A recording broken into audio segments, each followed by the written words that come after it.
Bueno, muy buenas tardes a todos. La verdad que es difícil hablar después de escucharlo a Sergio, de escucharlo a Ernesto. Pero bueno, voy a salirme un poco del libreto y lo que me pasó, que seguramente ustedes también, mientras ellos ya hablaban, yo dialogaba un poco con ellos, ¿no? En mi cabeza y fui anotando algunas cosas, que por ahí me parece interesante después adentrarnos un poquito, para no ser tan técnicos y por ahí yo poder ofrecerles, compartir mi mirada, no acá yo como docente, sino como diputada nacional y la acción legislativa que estamos teniendo en relación a temas que están sucediendo en relación a la causa Malvinas y este gobierno nacional en curso. Mi idea era hacer un poquito un raconto histórico, decirles que también fui víctima de esa pregunta que Sergio e Isa, digamos, les dirigió cuando, bueno, me tocó ser su alumna, porque soy también alumna, que estoy doctorando en Defensa Nacional. Nos hizo esta misma pregunta a todo el alumnado: ¿cuál es, ustedes creen, la amenaza principal a cuál interés vital de nuestro país? Y esta experiencia es bien interesante, porque no se trata de ponernos a ustedes a prueba ahora quién pensó en Malvinas y quién no, pero la verdad que es muy frecuente que nos pasa que este proceso de desmalvinización nos ha hecho víctimas a muchos, ¿no? Uno a veces complejiza la respuesta y demás, pero bueno, se olvida que la única hipótesis de conflicto, de acuerdo a la Ley de Defensa de la República Argentina que está vigente en su artículo 2, es la ocupación británica en el territorio de Malvinas. Es una hipótesis de conflicto concreta e inapelable e inobjetable. Bueno, por un lado decirles que en virtud de este seminario, que es de geopolítica, seguridad y defensa, un poquito me gustaría tratar de pensar una asociación, ¿no?, de pensamiento geopolítico de la causa Malvinas desde lo internacional y de lo nacional, y también las implicancias en las cuestiones, en las materias, en las áreas de seguridad y defensa. En relación a cómo digamos, nace la causa Malvinas posguerra, en el 82, en el 83, todos sabemos que Malvinas tuvo mucho que ver en cómo se parió la democracia, digamos. En el año 83, por supuesto, la República Argentina atravesó un proceso de crisis económica y social fortísimo, con una situación, digamos, trágica en cuanto a la situación del sistema de defensa nacional, absolutamente diezmada por la guerra. Y bueno, en realidad fue un periodo corto en donde no hay, digamos, significativos hechos en relación a lo que sí después aparece en el primer gobierno, que yo llamo la primer ola neoliberal, que es con la presidencia de Carlos Menem, que, bueno, en virtud de este dicho que era un poco serredita, que es de la apertura al mundo de la Argentina en cuanto a las definiciones de la política internacional, la realidad es que la Argentina se sometió, digamos, y sucumbió ante los intereses de las grandes potencias de ese momento. ¿A qué dio origen algo que habló Ernesto, algo que habló Sergio e Isa y que ustedes también conocen? O sea, en la época de Menem, se suscribieron los dos pactos de Madrid, Madrid I, Madrid II. Si no los conocen, es muy importante que los lean porque están ahí disponibles en Google. Van a ver cómo concretamente la Argentina tomó una decisión de política internacional absolutamente desfavorable hacia el interés nacional. Ahí van a ver descrito en palabras concretas, totalmente entendibles, en cuanto a los convenios estos de cooperación, en donde se concede la explotación de los recursos pesqueros, o sea, hitícolas, los recursos hidrocarburíferos y todo lo que tiene que ver, con la explotación de todos los recursos naturales y las riquezas que tenemos en la plataforma continental. También tenemos ahí una cuestión interesante asociada a algo que tiene que ver con nuestro seminario, que es la materia de la seguridad y la defensa. Y aparte, ustedes son hombres de las fuerzas. Y tiene que ver con que luego de Malvinas, con un sistema de defensa y de seguridad absolutamente diezmado, también dentro de estos tratados internacionales, acuerdos que tomaron distintas formas, después les contaré. ¿Por qué les digo esto? Porque las formas que adoptaron siempre fueron inteligentes para no hacerlas pasar, por ejemplo, por el Congreso de la Nación. O sea, son de alguna manera también objetables en términos de legalidad. También en estos documentos que ustedes pueden acceder claramente, hay definiciones condicionantes hacia la política de defensa y de seguridad. De hecho, concretamente, ustedes lo conocen porque es algo bastante nombrado en la historia, es que en el momento que se firma el Pacto de Madrid I y II, durante la presidencia de Menem, hubo lo que se llamó un desarme del operativo Cóndor. Esto es algo muy famoso, pero que ilustra en realidad lo que significó, digamos, de las condicionalidades que también ponían las potencias extranjeras en relación a fortalecer nuestro sistema de defensa y de seguridad, que claramente son los dos dispositivos con los que cuenta una nación para llevar adelante lo que nosotros conocemos como la defensa nacional y la protección de los intereses vitales, valores estratégicos. Bueno, después les podemos poner varios nombres en función también de lo que les voy a contar. Luego podemos ver la segunda ola neoliberal que ubicamos, ahí no quiero decirles que no me olvido de la Rúa, pero también fue una cuestión bastante pasajera, totalmente, digamos, condicionada o eclipsada por una situación también de crisis económica y social en donde no hubo definiciones que revirtieran lo que estaba pasando con el Pacto Madrid 1 y 2. Vino la segunda ola neoliberal, bueno, Mauricio Macri, como presidente de la Argentina, definió también a través, como bien decía Ernesto, y lo comentaba, lo que se llama también el Pacto Forador y Duncan, que quiero decirles que no es un pacto, es un acuerdo de prensa o un comunicado de prensa. Ustedes si lo buscan, si lo googlean, en Cancillería lo van a encontrar exactamente así. Se llama acuerdo de prensa, tiene un número, ya les digo cuál es. Bueno, no sé si lo voy a encontrar acá, pero no importa. Bueno, creo que es el 347. Sí, 347. 347. ¿Y por qué le dan este formato también a un acuerdo similar o asimilable al contenido del Pacto de Madrid 1 y 2 para no hacerlo pasar por el Congreso? Como ustedes conocen que los pactos internacionales que comprometen al país deben pasar por el Congreso de la Nación. Luego, durante el gobierno de Alberto Fernández, lo cierto es que el Pacto Forador y Duncan queda vigente casi hasta el final del mandato. ¿Por qué digo esto? Porque quiero también despojarme de mi condición, de alguna manera, de mi posición partidaria, ¿no? Y en este tema me parece que hay una obligación de ser rigurosos en cómo lo historizamos y cómo también podemos reconocer cuestiones que incluso sin beneficio inventario tienen que ver con acciones o inacciones de algunos gobiernos. En el gobierno de Alberto Fernández se dio de baja el Pacto Forador y Duncan, pero prácticamente al cierre del mandato, al final del mandato. O sea, estuvo vigente casi todo el periodo presidencial de Alberto Fernández el Pacto Forador y Duncan.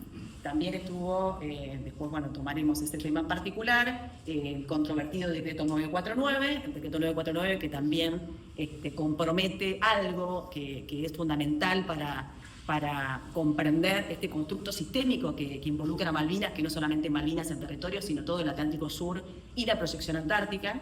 Bueno, en este sentido, el decreto 949 de ese gobierno de Alberto Fernández retomaba la idea de volver a privatizar, algo que estaba privatizado con la primera ola neoliberal, que es todo lo que tiene que ver con la vía troncal de navegación, lo que se conoce, mal llamado hidrovía, y que es todo el canal navegable que proyecta hacia el Atlántico Sur, que bueno, que pasa por todo lo que dijo Sergio, que después también me gustaría comentarle algunas cositas del canal de Beagle, el pasaje de Drake, bueno, también Magallanes. La tercera ola neoliberal es la que estamos ahora transitando con el gobierno de Javier Milei y Victoria Villarruel, que me parece importante poner esta dupla presidencial, porque si bien es bastante ostensible la afrenta que Javier Milei permanentemente hace con la causa Malvinas, también es cierto que Victoria Villarruel, vicepresidenta de la Nación, se plantea como una especie de contraste a esa posición. Se plantea como un discurso, como una narrativa que para alguien que está un poco desprevenido pareciera nacionalista y pareciera, digamos, que es protectora, digamos, de la causa Malvinas y de nuestra soberanía territorial. Y yo tengo ahí algo para contarles respecto de cuál es su posición respecto del tema Malvinas y el Atlántico Sur en función de sus propios dichos y discurso que brindó el 2 de abril pasado en Tierra del Fuego. Bueno, no me salteo para nada lo que respecta al gobierno que me puede ser atribuido, que es el periodo de 2003 a 2015. Sí decirles que en términos diplomáticos se hizo un gran esfuerzo desde la política internacional para avanzar en cuestiones diplomáticas y volver a fortalecer la posición de la Argentina con lo que es la resolución 2065, como bien nombraba Ernesto, en relación a que Naciones Unidas en el año 1965, en la presidencia de Arturo Illia, pudo, bueno, a través de un trabajo diplomático importante que se llevó adelante en ese periodo presidencial argentino, se logró esta resolución que invita a los países, a Argentina y al Reino Unido de Gran Bretaña, a retomar el diálogo en función de esta disputa de soberanía, cosa que ha desatendido sistemáticamente al Reino Unido de Gran Bretaña hasta la fecha. En ese momento se hizo un gran esfuerzo diplomático para retomar esas acciones diplomáticas, pero también debo decir que en materia de defensa no se logró, digamos, realmente una política que podamos decir que haya logrado recuperar las capacidades militares diezmadas post-Malvinas, ni mucho menos haber fortalecido desde el punto de vista armamentístico a nuestras Fuerzas Armadas. Esto es un raconto histórico bastante grueso, pero me parece importante que ustedes lo conozcan, que lo puedan ir a buscar. La información de prensa es el 304, eso lo pueden buscar.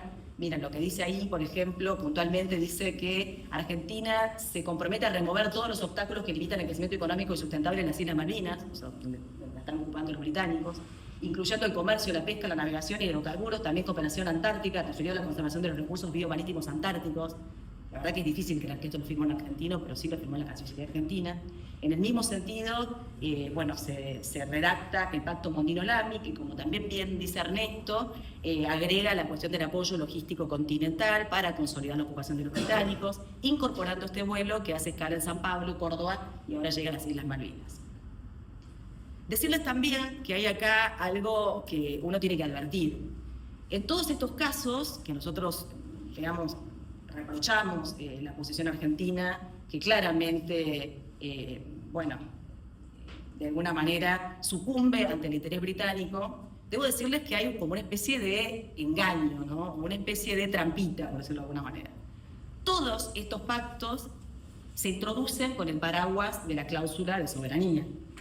Todos estos pactos también están de alguna manera antecedidos por programas humanitarios que tienen que ver con cuestiones absolutamente sensibles e inobjetables, que tienen que ver con la necesidad de todas las familias que perdieron a sus familiares en las Islas Malvinas para el reconocimiento de los cuerpos. ¿Qué quiero decir con esto? Hay una gran controversia alrededor de esto, porque todos estos pactos que contienen estas cesiones de soberanía, contienen primero este paraguas de soberanía y esta cuestión humanitaria. Entonces muchas veces van a ver que vamos a estar en discusiones políticas en donde cuando se plantean estas cuestiones, del otro lado van a encontrar este discurso, que en realidad es un discurso que yo creo para cualquier argentino que está siendo víctima de lo que nosotros conocemos en la geopolítica como la securitización, ¿no? Porque hablaba también un poco Sergio, el soft power, y Silvina también lo contaba en una clase anterior, acá veo a Luciano que estaba, cuando hablamos de los actores que, que tienen participación en la geopolítica, que son, organismos internacionales, supranacionales, ONGs, todas tienen intereses sobre la misma cosa y operan de distintas maneras. Yo creo que es una cuestión, un efecto que uno podría identificar como un fenómeno absolutamente securitizante o colonizador en términos culturales de la conciencia argentina. Bueno, concretamente, acá puse, ¿qué implica la desmalvinización en este contexto de esta Argentina de Milei? No me quiero olvidar de lo de Villarroel que les dije antes. Villarroel hace un discurso el 2 de abril en función del homenaje a los caídos de Malvinas, en donde hace una reivindicación, por supuesto, a nuestros héroes de Malvinas, a nuestros caídos, y hay una definición política que a mí me parece que es digna de poner sobre la mesa. Ella habla de la necesidad de discutir de la explotación de nuestros recursos naturales por una potencia extracontinental. Y también habla de la necesidad de construir alianzas continentales para darle el nivel de protección en el nivel que merece todo lo que tiene que ver con el constructo sistémico que involucra la causa Malvinas.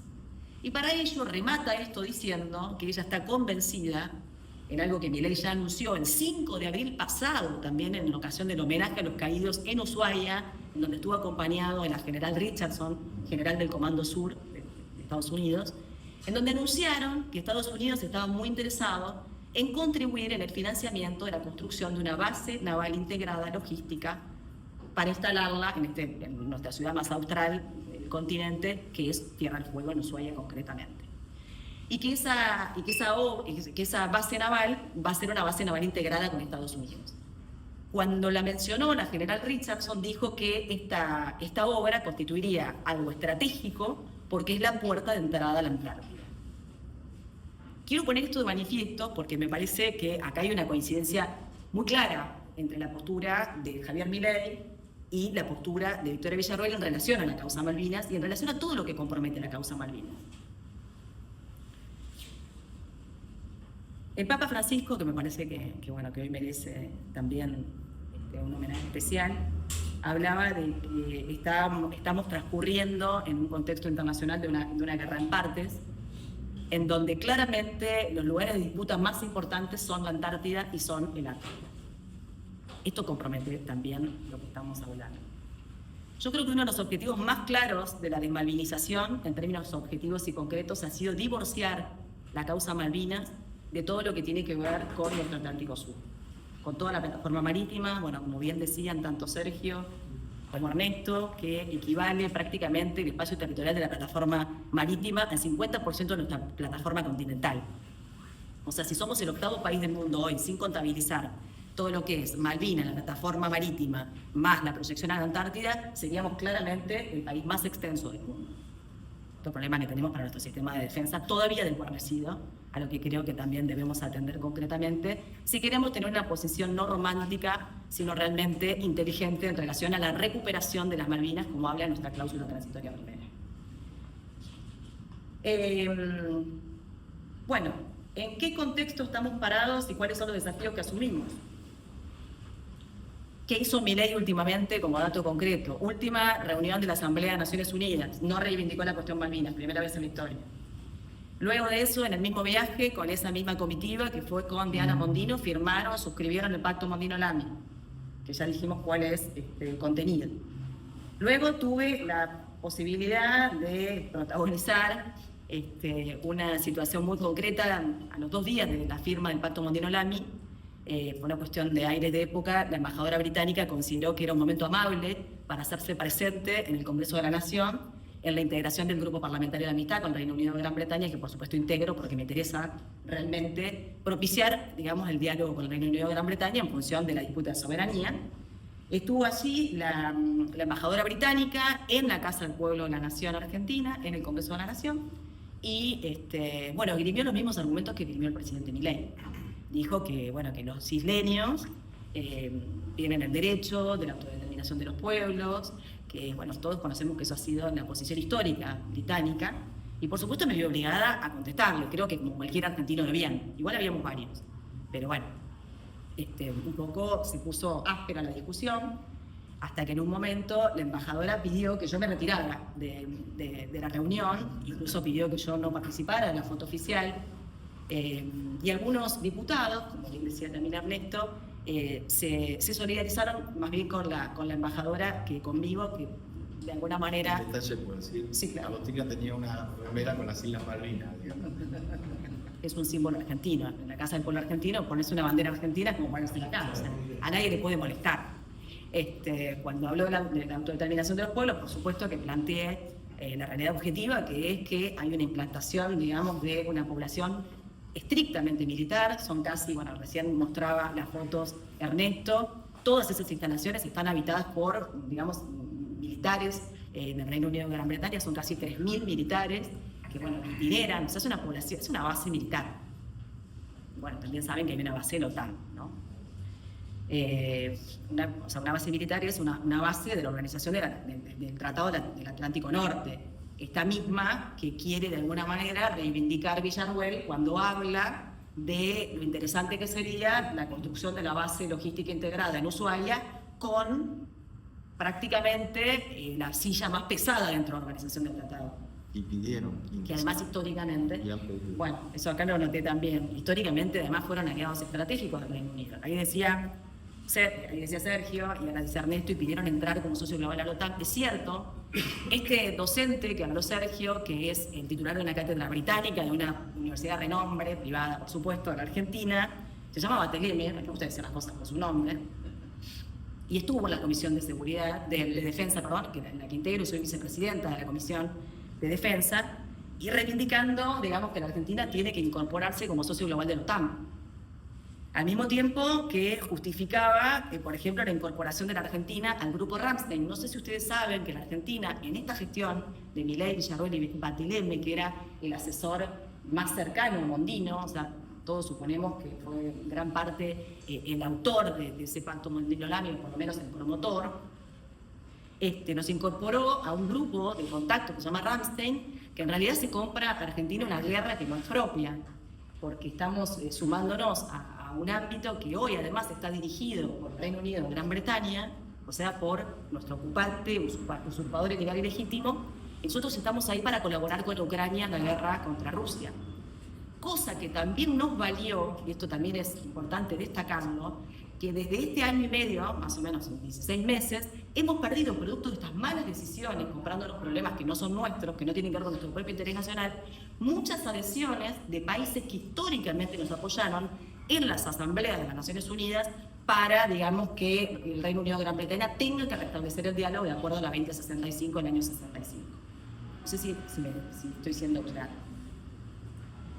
Este señor es el de la Cátedra Británica y que no solamente la asesoraba a Diana Mondino, que se lo dije en un videíto, yo lo subí, damos todo testimonio de esto, sino que también es un gran asesor del ministro Petri, que también, o sea, hay cuestiones que nosotros venimos marcando muy de cerca el paso del Ministerio de Defensa, porque también desde allí hay mensajes muy claros y contundentes que favorecen a la posición del Reino Unido, o sea, son muy desfavorables para la posición argentina, como por ejemplo, bien lo mencionaba Sergio, hay muchísimos ejercicios militares unilaterales que no son, digamos, comunicados a la Argentina. Ustedes saben que hay una ley que establece que el ingreso de tropas extranjeras a la Argentina tiene que ser autorizada por el Congreso de la Nación.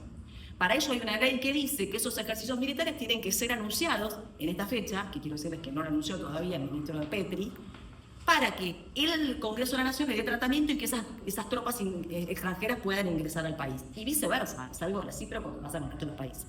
Bueno, esto no pasa en función de todos los ejercicios unilaterales que lleva adelante el Reino Unido en las Malvinas, y que encima que se hacen, no han tenido pronunciamientos de repudio por parte ni de la Cancillería ni del Ministro de Defensa de la Nación, e incluso en 2 ocasiones puntuales fue tan grosera la afrenta a la Constitución y a la forma que tiene esto que tramitar, que Patricia Bullrich les hizo el favor de hacer, posteriormente al hecho ya acaecido, por ejemplo cuando entró el guardacosta James o un portaaviones, les hizo el favor luego de subsanar ese error con una resolución posterior al hecho. Esto es lo que estamos viviendo en la República Argentina ahora, en relación a estos temas. Decía Sergio y hablaba de algo muy importante que se habló y se destacó de manera, digamos, muy contundente este último 2 de abril en Ushuaia, que tiene que ver con el radar que hay en Tolwyn. Es cierto, ese radar fue puesto en la gestión nuestra, vamos a decir como esta, de Alberto Fernández. También es cierto, porque también las cosas por su nombre, que la composición societaria de esta empresa que se llama Leo Labs, en el momento que se instala el radar en el corazón de lo que es Tierra del Fuego, no es la misma que tiene ahora. Esto no quiere decir ninguna indulgencia para aquellos funcionarios que no advirtieron esto.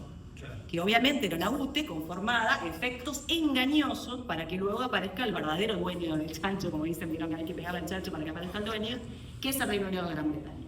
Claramente que esto nos obliga como argentinos a tomar una acción urgente, inmediata. Ahí leía, me mandó Juan Parodi, es el presidente de la Confederación de los Excombatientes de Malvinas, que se dispuso en forma personal, como seguramente lo haríamos todos nosotros, a ir a desmontarlo con sus propias manos. Por otro lado, decirles que lo dije en ocasión de una de las primeras leyes de mi ley, la famosa reforma del Estado, que fue la ley Bases, que tiene un espíritu, digamos, que avala bastante todas estas posiciones. La primera visita del presidente Milei, el primer viaje oficial que hizo el presidente Milei en función de su presidencia fue a la Antártida Argentina. Creo que no es un dato menor. Muy pocos presidentes han ido a la Antártida Argentina. Fue a la Antártida Argentina. Y fue acompañado con un argentino que está a cargo de un organismo internacional vinculado a lo que tiene que ver con el desarrollo nuclear, que también está asociado a lo que hablábamos antes de la desmilitarización, de, digamos, lo que tiene que ver con el desarme o el hecho de mermar las capacidades militares para procurar posiciones de indefensión, vamos a decir. Fue con Grossi. Fue con Víctor Grossi, quien es responsable de todo lo que tiene que ver con la cuestión nuclear a nivel mundial. Bueno, dicho esto, dije en el marco de la ley base que seguramente el presidente Milei y la política de defensa iban a empezar a esbozar la idea de que las campañas antárticas son deficitarias, cosa que este año ya está sucediendo, quiero decirles, que va a empezar a esbozar que la verdad que los gastos y la innovación de la Argentina para tener 63 años de ocupación permanente en cuanto a las 13 bases que tenemos en Antártida Argentina son deficitarias, y creo que esto también es algo que tenemos que estar muy atentos y alertas porque tiene que ver con la causa Malvinas y con el constructo sistémico que compromete. Por último, decirles, porque ya los estoy un poco aburriendo, que concretamente venimos craneando cómo realmente llevamos adelante esta misión que nos compromete la cláusula transitoria primera, que nos dice que tenemos que recuperar las Malvinas. Y yo creo... Eso es el texto de la Constitución. El texto de la Constitución Nacional, la cláusula transitoria primera, dice: la nación argentina ratifica su legítima e imprescriptible soberanía sobre las Islas Malvinas, Georgias del Sur y Samuel del Sur y los espacios marítimos e insulares correspondientes. Habla ahí de la plataforma marina, por ser parte integrante del territorio nacional. El segundo párrafo dice: la recuperación de dichos territorios y el ejercicio pleno de la soberanía, respetando el modo de vida de sus habitantes, conforme al principio del derecho internacional, constituyen un objetivo permanente e irrenunciable del pueblo argentino. Permanente. Y ahí creo que también, no sé si fue en tu materia, Sergio, cuando estudiábamos intereses permanentes versus intereses transitorios. Nadie puede renunciar al interés permanente en función del interés transitorio. Jamás. Nosotros estamos pensando, les decía, craneando, cómo operativizar el objetivo de recuperar las Islas Malvinas. Cómo podemos introducir aspectos que tengan que ver con volver a malvinizar, que es no la cosa romántica de Malvinas, como bien decía Ernesto, que obviamente a todos nos conmueve hasta las lágrimas, nos llena de orgullo compartir con nuestros veteranos que nos cuenten, pero bueno, es esto, ¿no? Es algo que realmente compromete un proyecto de país, el desarrollo de nuestro país. Y lo que creemos nosotros es que hay que empezar a construir esta tarea de malvinización, que es volver a recuperar o a remendar este divorcio que se hizo de la cuestión Malvinas del Atlántico Sur y de la Antártida. Nosotros hemos propuesto, en términos legislativos, una iniciativa que tiene que ver con empezar a construir una idea que el mundo ya la viene trabajando en ese sentido, que habla de asignarle la categoría de infraestructura crítica estratégica a todo lo que tiene que ver con nuestro Atlántico Sur, que nos proyecta hacia las Malvinas y hacia la Antártida. Esto, por supuesto, involucra lo que decía antes Gonzalo, que tiene que ver con la integración pluvio-marítima en Argentina, el Canal Magdalena. Yo soy una ultra defensora de la construcción del Canal Magdalena, es la integración de nuestra Argentina, digamos, fluvial y marítima. Pero también soy una persona muy convencida de que el cuidado de Malvinas nos obliga ahora a plantearnos muy fuerte contra la nueva privatización que se pretende de la vía navegable troncal o la hidrovía, que se pretende hacer por 30 años, prorrogable por 30 años más. Para ello nosotros proponemos que a la vía navegable troncal, que proyecta hacia el Atlántico Sur, que proyecta hacia ese lugar en donde les dije que el interés de Richardson y de Estados Unidos está en poner una base naval integrada, proyecta hacia la Argentina bioceánica, como decía bien Sergio, el pasaje de Drake, Magallanes, todo. Consideramos que hay que darle la categoría de infraestructura crítica estratégica para darle el mayor nivel de protección, y que esa categoría de infraestructura crítica estratégica también comprometa al sistema de defensa. Ahí no sé si Sergio está de acuerdo. Nosotros tenemos una discusión histórica acerca de cuál es, digamos, la misión y función del instrumento militar de la República Argentina. Y históricamente ustedes saben que el instrumento militar, de acuerdo a la ley de defensa, está asignado solamente a custodiar, digamos, la integridad territorial respecto a las agresiones externas, de países, de agresiones de países externos. En ese sentido, nosotros creemos que esta categoría implicaría también comprometer al sistema de defensa precisamente en la custodia de lo que es esta infraestructura. Y al mismo tiempo planteamos la necesidad de darle una categoría de infraestructura crítica y estratégica para que sea inenajenable y para que no sea tampoco, digamos, materia de concesión como pretenden ahora. Yo creo que este es un aporte que nosotros podemos hacer realmente a la malvinización para poder empezar a construir cimientos, mojones que nos permitan realmente generar condiciones objetivas que nos encuentren frente a lo que va a ser la disputa por la Antártida. Ahí hablaba también Sergio del 1948, el Tratado Antártico. Algunos dicen que vencen, otros que interpretan que no. Pero estas disputas van a ser reabiertas. Estamos transitando, como decía el Papa Francisco, una guerra en parte, que se disputa la soberanía sobre estos territorios, y creo que estos mojones nos van a plantear un mejor escenario de condiciones objetivas para la Argentina y para lo que nos tenemos que realmente dedicar, que es a construir realmente políticas que defiendan el verdadero interés nacional. Bueno, eso es un poquito lo que les quería contar, pero antes de terminar, permítanme contarles que cuando fui a Ushuaia, para ser ilustrativo y que no sea tan abstracto, fui con mi compañero, que es un hombre de las fuerzas, que es un soldado retirado. Lo retiraron igual unilateralmente, no se quería retirar. Fuimos a Ushuaia y estuvimos recorriendo bastante y llegamos hasta un lugar en donde uno tiene enfrente el canal de Beagle, ese que perdimos hace bastante. Bueno, eso es otro capítulo para reabrir. Y ahí nomás uno ve un poquito para atrás y ya proyecta la visión hacia el canal de hacia lo que es el canal de Drake, ¿no? El pasaje de Drake. Decirles que en ese territorio que me llevó Sergio Berni, que es mi marido, que es, insisto, un soldado de la patria, me mostró que todavía Argentina tiene instaladas ahí, o sea, tiene implantados muchos tanques que apuntan hacia Chile. Hay más de 60 tanques que apuntan hacia Chile. Ustedes me miran así, yo sinceramente tampoco conocía esto.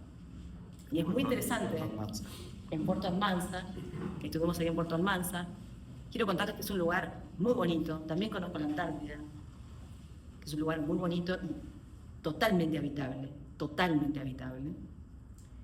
Bueno, volviendo a Puerto Almanza, llegamos ahí, hay unas 40 casitas, más o menos, de gente que ocupa ese lugar, porque son tierras fiscales. Hay como una especie de mini sector gastronómico en donde reciben mucho turismo extranjero. Prácticamente no van argentinos. No hay desarrollado un interés argentino para ir a conocer este lugar. Quiero contarles que estos tanques están ahí, que siguen estando ahí, que uno los puede tocar, que los puede hacer contacto con ese momento histórico, en donde la Argentina, bueno, pierde la cuestión del canal de Beagle, y no solamente pierde las 3 islas, pierde la posibilidad precisamente de ese canal que conduce hacia la proyección Atlántico Sur. Contarles que sale un vaqueano, que también llamaba Sergio, que hace empanadas de centolla maravillosas, y que dice, desde hoy a la mañana estoy sintiendo 2 ballenas, que aparecieron 2 ballenas. Les cuento porque esta Argentina bonita es una Argentina que por alguna razón alguien no nos muestra. Por alguna razón estamos tan securitizados que esta Argentina nos es invisible. Y quiero contarles que uno está ahí, viene Sergio, de ahí del lugar de las empanadas de centolla, y me pregunta si quiero usar un binocular, tiene binoculares, para mirar las ballenas y para mirar también lo que hay del otro lado, que está Puerto William, que uno lo ve, que es muy parecida a esa foto que mostraba Ernesto, que es una base militar enorme, enorme, que tiene 2.800 militares, 2.800 militares. Esa es la importancia que le da Chile, por ejemplo, a lo que estamos hablando nosotros. Ahí en Puerto Almanza, donde estábamos con Sergio, están estos 40 vaqueanos, esta casita que vende empanadas de centolla. Miro con binoculares, me dice, ¿te das cuenta? Está pasando un barco, está pasando un buque importante, un buque militar. Me dice, si te fijas un poquito más para allá vas a ver que tienen una pista de aterrizaje. Aterrizan 4 Boeing por día, aterrizan 4 aviones Boeing 737 por día. Hacen transbordo con lo que son los cruceros. O sea, también hay mucha explotación turística ahí, en Puerto William. Y de este lado, muchachos, en Argentina tenemos una base militar, un puesto militar, que tenía 5 trabajadores de nuestro sistema de defensa nacional. 5 militares. Esto creo que es lo ilustrativo de la obligación de empezar a realmente considerar y sentirnos interpelados por esta cláusula transitoria primera que nos dice que tenemos que recuperar Malvinas y empezar a construir conciencia de todo lo que compromete la causa Malvinas, que bueno, que fue explicado por Sergio y por Ernesto mucho mejor que yo, y que es un tema que da para hablar muchísimo. Simplemente dejarles ilustrados eso, esa es la situación de la Argentina hoy. Y encima, yo creo que claramente la retórica de la narrativa del ministro de Defensa en cuanto a que están fortaleciendo nuestro dispositivo de defensa, realmente se cae a pedazos cuando vemos que por tercer año consecutivo tenemos un presupuesto reconducido. ¿Qué quiere decir? Que hace 3 años que la Argentina no discute el presupuesto nacional. Ustedes saben que los niveles de devaluación respecto del alza del dólar han generado un impacto brutal, digamos, en lo que tiene que ver con un presupuesto que quedó atrasado casi en un 30% respecto de cuando se planificó, que todavía estaba en el Ministerio italiano. Y que la compra de los F-16, de ese programa de F-16, que yo no lo objeto, porque de hecho considero que cualquier incorporación a fortalecer las capacidades militares, incluso las capacidades de nuestras fuerzas de seguridad, bienvenidos sean, pero sí pienso que tampoco podemos ser tan tontos de que nos vendan chatarra usada y que está totalmente vetusta y que realmente no nos va a servir para absolutamente nada que para tener un dispositivo que prácticamente ni siquiera podemos usarlo de un simulador de vuelo. Así que esto me parece que es un poco la tarea que nos interpela y bueno, muy agradecida porque estés acá, Gonzalo, porque nos haya dado este espacio, que si bien es el seminario, da un espacio particular y especial a la causa Malvinas. En esta temporada alta, como dice Ernesto, en abril, que agradecerle a Ernesto que vino, que está totalmente solicitado, porque en abril obviamente es una fecha muy sensible a la causa Malvinas, y agradecerte, como lo hago siempre en cada oportunidad, Ernesto, porque les quiero contar a todos ellos que están acá presentes, que Ernesto no solamente es un veterano de la Guerra Malvinas, sino que además hoy es miembro del CECIM, es fundador, además es secretario de Derechos Humanos del CECIM, pero además es quien cauteló dentro de la ley bases la ley de tierras. ¿Qué quiere decir esto? No solamente este gobierno sigue comprometiendo y cediendo nuestra soberanía en todo lo que compromete a la causa Malvinas, sino también intentó en esa ley bases, que ustedes saben que salió, que un paquete así, que ni siquiera los diputados pueden recitar porque está una reforma del Estado tan brutal, y toda esta cantidad de reformas, que mi ley la vende como una cucarda, había un párrafo, digamos, un artículo que abría la posibilidad a todos los extranjeros de comprar todo nuestro territorio nacional sin ningún tipo de límite y sin ningún tipo de protección de nuestra soberanía. Y fue el CECIM, este señor que está acá, que no solamente, él dice que los héroes son solamente los que dejaron la vida en Malvinas, no, también los que lo ofrecieron, como Ernesto Alonso, entre tantos otros sobrevivientes que debemos hacerles honor y no agredirlos cuando decimos, por ejemplo, el presidente dice que su heroína es Margaret Thatcher. Así que quiero también destacar que esto, ¿no? Operativizar la acción. Eso es operativizar la acción.